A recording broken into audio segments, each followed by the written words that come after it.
Hey, Professor Caps, it's Michael James here with the Interactive Advanced Concept 3. I am going to make a bottle rocket and using uh, the reaction of baking soda and vinegar and the product as my fuel. However, I did not realize that this experiment required a bottle stopper. I don't have any here in the house, so I'm going to make an adjustment. I was thinking of making a cork, although I can't really find anything that's going to fit the top of this bottle. So what I am going to do is I'm going to use a balloon and put it over the top of the mouth of the bottle and capture any sort of product that in the form of gas that is released from when you mix vinegar and baking soda. So I'm going to show you my raw materials here, and then I'm going to go outside to record this on my deck, and we'll see what happens. Now, I don't know if the balloon is going to be a sufficient stopper. I imagine that it will inflate to the point where the pressure inside the balloon it either pops or causes the material to rupture, or the balloon may just fly off the top. So I really don't expect a liftoff. I did want to create a visual, though, of the product of the reaction. So my raw materials here, I've got about a cup of vinegar. The video wasn't specific as to how much vinegar I needed to use, so I'm going to go ahead and pour that into my makeshift rocket.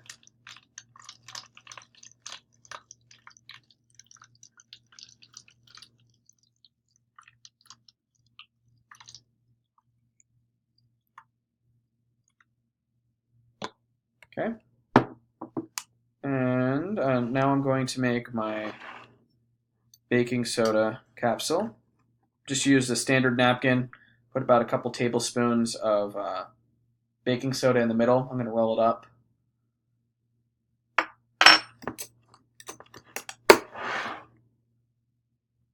Now I wonder if there would be a better material to use this, because it seems like the napkin's going to become saturated fairly quickly, which may or may not give me enough time to put the balloon on top of our rocket here. And we're also going to be inverted, so I definitely don't expect liftoff because the force will be pushing it downwards.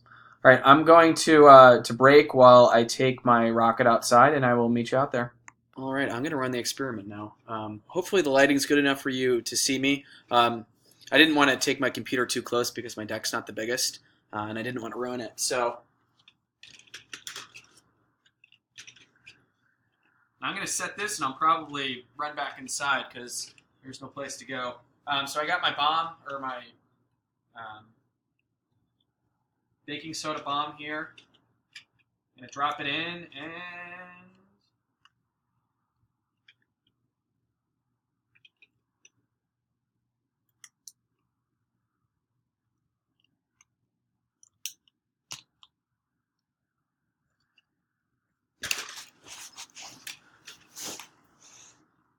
let's see, we got some bubbling in the reaction. I didn't want to shake it up.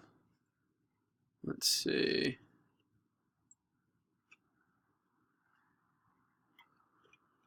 I assume once that vinegar fully saturates the napkin, we're really going to see something. Unless the gas is leaking out the side. Maybe I'll go shake it.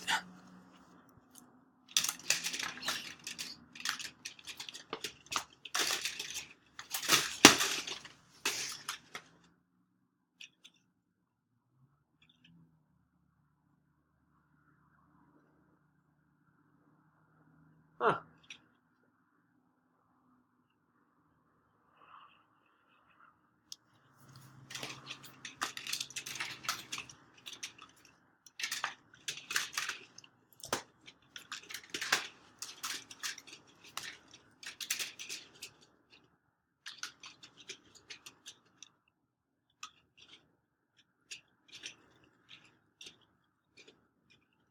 Now the napkin seems to be expanding, although I'm not seeing much.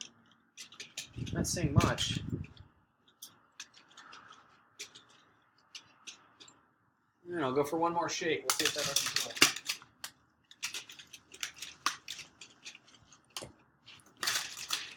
There we go. That's exactly what I needed. Now, if you notice, we got extreme fizz. I don't know if you can see it.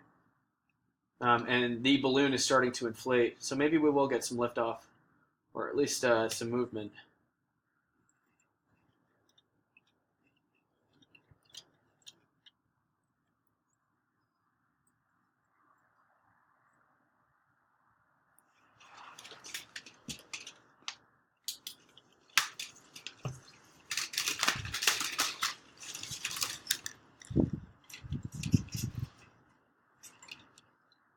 Well, I guess that'll make for easy cleanup.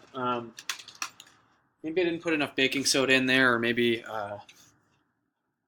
my stopper isn't tight enough. Although the balloon stayed on, so I would assume that that there was a seal. However, I will kind of go into that a little bit later. All right, I'll kind of go into an explanation of what we just observed. Now, I didn't get the result I expected, and I'll kind of explain that too. So when we mix vinegar with baking soda, there's a reaction that results, and we saw that with the bubbling and fizzing that we observed. The bubbles observed are carbon dioxide. This carbon dioxide is a result of an acid-base reaction. In this experiment, the vinegar is the acid and the baking soda is the base. Now, vinegar consists of acetic acid mixed with water, and baking soda consists of sodium bicarbonate. The results of a reaction when these two are put together is carbonic acid, and this is a highly unstable product. So what we see is that the carbonic acid quickly breaks down into carbon dioxide and water. And when the gas leaves the water, the foam and bubbles are created. So the pressure in the bottle should build up if the stopper is functioning properly. In my case, I don't think that the balloon provided a strong enough seal, and carbon dioxide was leaking out of the bottle, so the pressure inside of it did not build up.